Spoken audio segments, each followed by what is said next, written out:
Let's take a step-by-step look at spousal Social Security benefits. This is a pretty complicated area of Social Security, and I see a lot of incorrect assumptions out there on the way it works. So today I'm going to break down for you the eligibility requirements, the basic calculation of the spousal benefit, and the impact on taking it early. Then we'll get into the more complex case where the lower earning spouse has their own Social Security record in addition to the spousal benefits. And we'll walk through some examples to give you an idea of how to actually calculate the spousal benefit and figure out some scenarios on when you take early and when maybe that spousal benefit kicks in and how that might adjust. My name is Scott Caulfield. I'm a CPA and a CFA charter holder and the founder of Sophos Wealth Management. So who qualifies? Well, you need to be married or divorced. If you're married to a spouse, the only rule is that you're married for at least a year and you have to be a U.S. citizen or resident alien who meets certain criteria. For those to qualify who are divorced, it is a little bit more complicated. You had to have been married at least 10 years. You need to be divorced for at least 2 years. You need to remain unmarried. And that ex-spouse needs to be entitled to benefits, meaning they're at least 62 or older. Unlike married spouses, for a divorced spouse, that higher earning spouse that they're claiming the record on, that ex-spouse does not actually have to be actively claiming their benefits in order for the ex-spouse to receive their spousal benefits. They only need to be entitled or eligible to claim. So that is a key difference. Okay, so how much do spousal benefits pay? Well, if you claim at full retirement age, you can get up to 50% of the primary insurance amount of the higher earner. So essentially 50% of your spouse's full benefit at full retirement age, at age 67.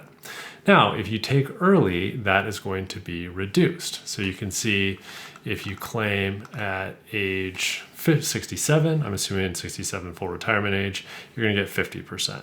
If you claim at 66, it goes down to just under 46%. 65, it's just under 42%, then down to 37.5, down to 35, all the way down to 62. The earliest you can claim it is 32.5% of the higher earning spouse's benefit amount. So let's look at an example of this kind of simplified version. And in this version, we're pretending that the lower earner actually had no Social Security earnings. So they are not eligible for their own benefit. They only are going to be able to get a spousal benefit. So we're going to assume the higher earner's full retirement age PIA is going to be $3,000 per month. So how much is the lower earner going to get? Well, based on those percentages we saw earlier, it can be as high as $1,500 if they're getting the full 50%. And that's going to go down basically each month all the way to 62, where the lowest benefit is 32.5% of that $3,000 amount. So 975. So that spousal benefit is going to kind of range in between there depending on how early before full retirement age the spouse takes it. Now, of course, there's a caveat. You cannot take a spousal benefit until the higher earner has actually claimed their own benefit.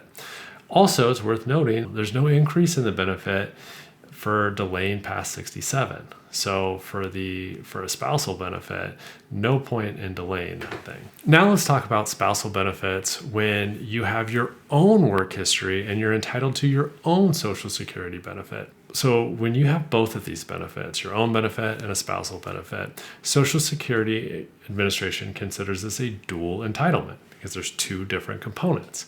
So they're going to break it down into first, what is your Social Security benefit based on your own earnings record? And then second, what is the spousal excess benefit? So the spousal excess benefit is the difference between the full spousal benefit and your own benefit from number one. Let's just kind of look at the example to help walk us through this. Assuming that higher earner still had a $3,000 full retirement age benefit, we're going to assume the lower earner has a $1,000 full retirement age benefit. At full retirement benefit, their own $1,000, 50% of the higher earners would be $1,500.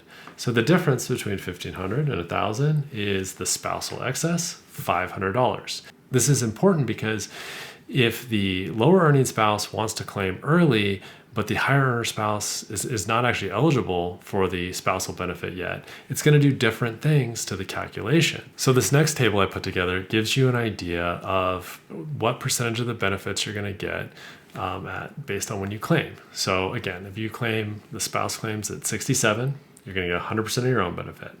You're going to get a spousal benefit of 50% of the higher earner's PIA.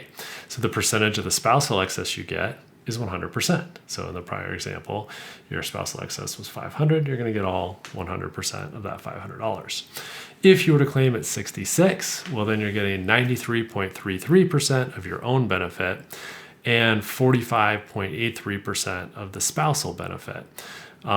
Which means the percentage of the excess, that $500, you would get 91.67 of the excess. And then you can see how these numbers work down all the way to, if you take early at 62, you're getting 70% of your own benefit, and you're getting 32.5% of the spousal benefit, which works out to 65% of the spousal excess. Now, this is important because this is a different calculation than just 32.5 of the overall spousal benefit. So let's look at an actual more concrete example of how it works rather than just percentages. Let's go back to our 3,000, 1,000. And here's what the table would look like. So we already know at 67, you're getting 1,000 of your own, 500 spousal excess, 1,500 total. If you were to claim at 62, you're going to get 700 of your own and 325 of the spousal excess. So that's a total benefit of 1,025. And one thing I want to point out here is the 1,025 benefit that you're getting at 62 is different than just the spousal benefit that you get at 62. So the spousal benefit would be 32.5%. The 1,025 is actually a percentage more like 34.17%. Now, there's no hard and fast rules on what the percentages are going to be because it's going to be dependent on the difference between your own benefit and the higher earners. But it's just worth noting that it does kind of funny things to the math, and it's not just always very straightforward. Now, the other thing we have to really take into account is when you can actually claim the spousal benefit. So a lot of times we'll see a case where the lower earner wants to claim early and the higher earner wants to delay, let's say to full retirement age. So if we take our hypothetical couple who we've been pretending are the same age, we've got let's just pretend the lower earner takes at 62 and the higher earner takes at 67. Well, when the lower earner claims at 62, they are not eligible for a spousal benefit. So they don't get the dual entitlement. They can only claim their own benefit, $700. When the higher earner claims at age 67, then the lower earner is considered entitled to the spousal benefit, and they're going to get the spousal excess equal to that full retirement age amount, 67. So instead of a $1,025 benefit, this person's actually going to get a $1,200 benefit. If we were just assume 62 is the retirement age for the lower earner, the spousal excess at each age would be the amount they get if the higher earner retired at that age. So higher earner claims at 63, it's a 350 top off. Claims at 64, it's a 375 top off, so on and so forth. So from this table, you can just kind of figure out what age does the lower earner take at, what age does the higher earner take at, and just kind of look at each one and figure it out. So if the lower earner takes at 64 and the higher earner is at 67, it's 800 plus 500. And that's just kind of how you can easily figure it out. Now, the only caveat to that is you can't go the other direction. You can't assume, hey, the higher earner took it 62, so if the lower earner takes it 65, it's not that they're going to get the 62 age spousal benefit just because the higher earner took it 62.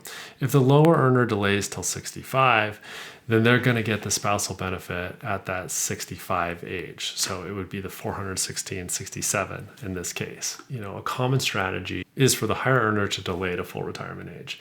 Not only does that maximize the spousal excess benefit, but it also can grow the higher earner's benefit.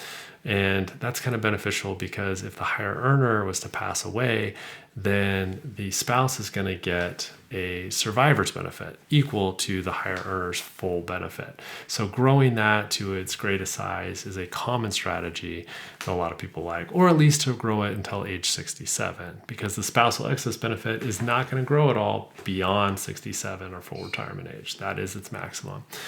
Hopefully this helps you in your planning journey. Always happy to have a conversation about your situation, and appreciate if you would like this video and subscribe to my channel and share it with anybody that you think would benefit. Thanks a lot.